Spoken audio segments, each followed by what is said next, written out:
Facebook Stories is a way to share quick thoughts or moments with your friends without having to dedicate a full post to a moment in time.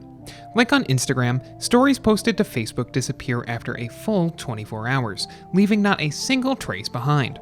Of course, if you'd rather take down a story sooner, it's super easy. Here's how to delete a story on Facebook. No matter whether you're on desktop or mobile, deleting a story follows similar steps. Once you're logged in on Facebook, just refresh the page or app to load your story at the top.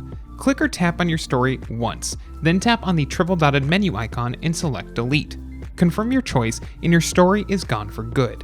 It's that simple. When trying to delete your story on the app, you might have noticed the option to archive your story instead. Rather than deleting your stories outright, archiving your story allows Facebook to move them out of the public eye and into an archive only you can view, saving all of your reactions, views, and comments. To access your archive on the app, just go to your profile and tap on the triple dotted menu icon next to the Add to Story button.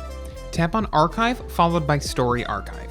Here, you can view all of your stories that expired after 24 hours, as well as any stories you've archived via the app before 24 hours were up.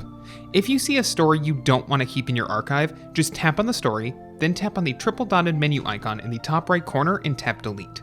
If you want your stories to disappear forever rather than go to this archive, you can turn off Saving to Archive by tapping on the gear icon, selecting Settings, then disabling Save to Archive.